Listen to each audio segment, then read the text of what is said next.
Why so many crafting games leave out in-game crafting trees and instead push players to external websites for that information? Have you ever found yourself tabbing out of your game to check a crafting recipe? I had a hard time looking at this shit. This is a crafting tree for my latest game. Do you see the problem? If you use Excel, it's very hard to follow up and understand just by looking at numbers everywhere. There are many ways to structure your data, but just seeing numbers will not help you understand the crafting tree. And I had a very similar problem with my card game. Crafting is hard to visualize with just numbers, but why so many games leave that part out of the game? And how much effort can it take to make a visual tool? Let's talk about that after the intro. Welcome back.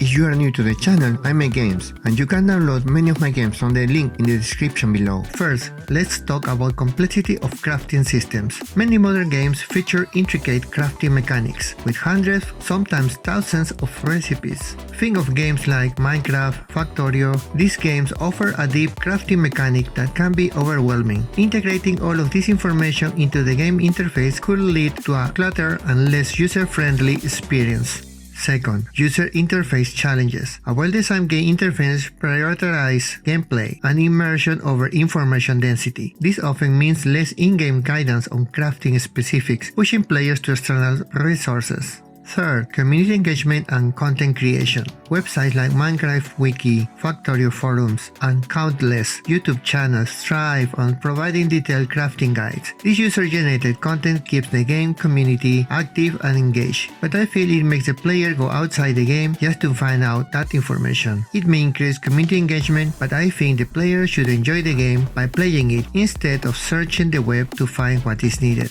Fourth, development resources and focus. Development resources are always limited. Focusing on core gameplay features often takes precedence over creating comprehensive in-game guides. Developers trust that the community will fill up in the gaps with detailed resources. Fifth, player learning and exploration. There is also the element of discovery. Many games are designed to encourage exploration and experimentation by not giving away all the crafting recipes. Players are nudged to explore and discover recipes on their own, which can be a rewarding part of the gameplay experience, but you can give the recipe list after discovering it, so I think this is not an excuse for not implementing it. Even with all those reasons to not have a crafting tree visualization in your game, I think players want to have it in-game. There are so many mods available for many games that implement a crafting tree visualization. So how much time do you think it will take to implement in-game? I made this item recipe visualization tree screen in just 6 hours. It's not that fancy, but it does the job, and it allows me to see more clearly what is needed to craft every single item in my game. The user interface is very simple to use, and it only took about 150 lines of code. It didn't take so much time, and it can show me exactly what I need without me having to program or modify the code for any new recipe added to the game. And for discoverability, in the top I have all the recipes of the game, but I can keep adding new ones after researching or discovering new ones.